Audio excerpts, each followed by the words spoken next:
Why have they had such a hard time getting a consistent great point guard who can lead the offense? Style of play, it hasn't been defined. So if you look at the Lakers, do they need a great point guard when you have LeBron James, or is he your point guard? So there hasn't been a style of play. And traditionally, the traditional point guard is gone. Like the guy who runs your team, the Rondos of the world, they're aberration. They're not around. They want your point guard to be able to shoot threes and score, which is really your shooting guard. You're playing with two shooting guards. There's no one that I could say, with other than the exception of Rondo, who isn't asked to score that's a great player at that position. Chris Paul, Rondo, that's it. Everyone else in this league, if you're not scoring the basketball, they take you out. And that is part of the reason. Like, there's no style of play.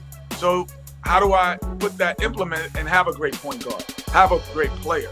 And that's what the Knicks don't have. They don't have a style of play, and hopefully Tom can put that in. Defining the system. I remember Phil Jackson, obviously, he wanted to implement the triangle. There was so much pushback from players and even the head coaches. Like, they wanted to tweak the triangle to put their own stuff in.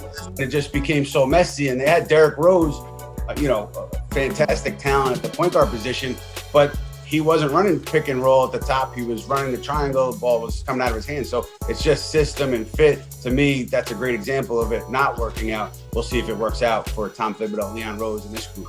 Agreed. If you put Derrick Rose you're taking away some of his superpower if you put him in a triangle. Unless you're saying on that triangle, you're going to be the Michael Jordan, the Kobe Bryant. When the ball comes to you, you're going to get to play one-on-one or get to play or pick and roll, which, he wasn't. He was a guy spotting up in the corner, and that's not his game. So again, utilization, coaching.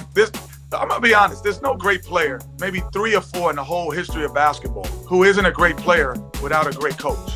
Like, they're not connected to a great coach. There's maybe 2, 3 guys. LeBron might be the first guy that I've heard of that's not really connected, and you go, LeBron and blah, blah, blah. But even, and I might say Spoelstra, but he's not connected with him. But Magic, you say Pat Riley, Shaq, Phil Jackson, Kobe, Jackson, Michael Jordan.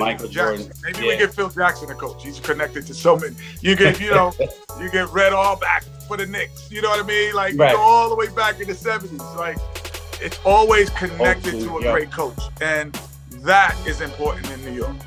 And it's also buy-in. I mean, just my experience covering this team for the last years, there's been a point where the players just haven't bought into what the coach is preaching and things go sideways.